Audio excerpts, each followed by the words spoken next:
ये हरामखोरी तुम में कहां से आ गई? अपने को इंजेक्शन ठोकोगे नहीं, उसको ठोकते जाओ ठोकते जाओ, तुम्हें मालूम नहीं है ठीक नहीं होगा। मैं भारत को भारतीयता की मान्यता के आधार पर फिर से खड़ा करना चाहता हूं, उस काम में लगा हूं। एक ताजा उदाहरण देता हूं। आजकल भारत में एक खराब बीमारी घुस गई है, चिकनगुनिया। लाखों लोग प्रभावित हैं। मैं 6 महीने से गांव-गांव घूम के उसका इलाज कर रहा हूं, और आपको सुनकर ताज्जुब होगा, ज्यादा लोगों को इलाज में मैं एक ही बात बताता हूं, तुलसी का काढ़ा पी लो, नीम की गिलोय होती है ना, उसको भी उसमें डाल लो, थोड़ा सूंठ डाल लो, थोड़ी छोटी पीपर डाल लो, बस ये 4-5 चीजें, और थोड़ा गुड़ डाल लो, क्योंकि ये कड़वा इतना है कि पी नहीं पाओगे। इतने मात्र से 3 खुराक में बीमारी ठीक हो रही है। और जो एलोपैथी से कर रहे हैं ना, बोवेरॉन के 3-3 इंजेक्शन ठोक दो, डाइक्लोफेनेक दे दो, और पैरासीटामोल भी दे दो, जो तुम्हारे पास है सब दे दो। 20-20 दिन से बिस्तर में पड़े तड़प रहे हैं, 20-20 दिन से। अभी आज मैं आया भीलवाड़ा से, और आने का देरी का कारण भी यही है कि वहाँ 1 लाख लोग चिकनगुनिया से पीड़ित हैं। वहाँ डॉक्टर आते हैं, राजीव भाई जरा बताओ ना। मैंने कहा अपना इंजेक्शन खुद क्यों नहीं ठोक लेते? कहते हमें मालूम है इसके साइड इफेक्ट क्या है, तो पेशेंट को क्यों नहीं बताते? इतने हरामखोर हो। तुम्हें मालूम है कि इसका साइड इफेक्ट क्या है? वोवेरॉन लगाएंगे तो क्या होने वाला है? मुंह में छाले हो जाएंगे, गले में छाले हो जाएंगे, अल्सर भी हो सकता है, तुम जानते हो, फिर पेशेंट को क्यों नहीं बताते? ये हरामखोरी तुम में कहां से आ गई? अपने को इंजेक्शन ठोकोगे नहीं, उसको ठोकते जाओ ठोकते जाओ, तुम्हें मालूम नहीं है ठीक नहीं होगा।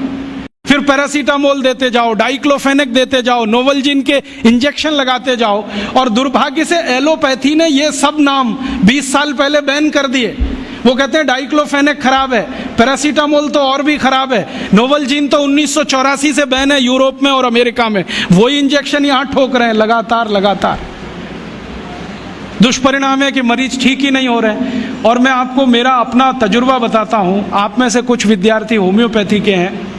आप जानते हैं कि होम्योपैथी की बहुत सारी दवाएं आयुर्वेद से ही निकली। तुलसी है ना, उसी से ओसीमम है। ओसीमम की 3-3 खुराक देके कर्नाटक में 70,000 रोगियों को चलता कर दिया, और वो 20-20 दिन से एलोपैथी खा रहे थे, रिजल्ट नहीं आ रहा है। ओसीमम 200 की 3 खुराक सफिशिएंट, और आदमी 20 दिन से तड़प रहा है बिस्तर में, न नींद आ रही है, न चैन मिल रहा है, इतनी उल्टियां हो रही हैं, बुखार उतर नहीं रहा है, सब तकलीफ है। 3 डोज दो, खत्म कहानी। माने उसको फिर कुछ जरूरत ही नहीं। और फिर आज स्थिति यह है कि कर्नाटक सरकार ने हमारे ये कैंपों के रिजल्ट देखने के बाद अपने डायरेक्टर्स और जॉइंट डायरेक्टर सबको लाइन से लगा दिया, जाओ राजीव दीक्षित के पास, सीखो उससे वो क्या दे रहा है और रिजल्ट क्यों आ रहे हैं। कर्नाटक में चिकनगुनिया इतना बुरी तरह से फैला है, कोई गांव नहीं बचा जहां चिकनगुनिया ना हो।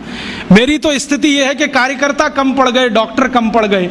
अगर मेरे पास 1000-2000 डॉक्टर होते तो हम कर्नाटक के उन लाखों लोगों को बचा लेते जो मर गए पिछले 6 महीने। महाराष्ट्र में भी यही है।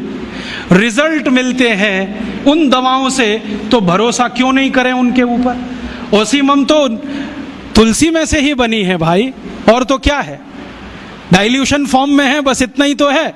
और तुलसी का काढ़ा समझ लो मदर टिंचर फॉर्म है उसका, तो काढ़ा दे दो तो समझ लो मदर टिंचर दे दिया, और पोटेंसी में दिया तो डाइल्यूट करके दिया।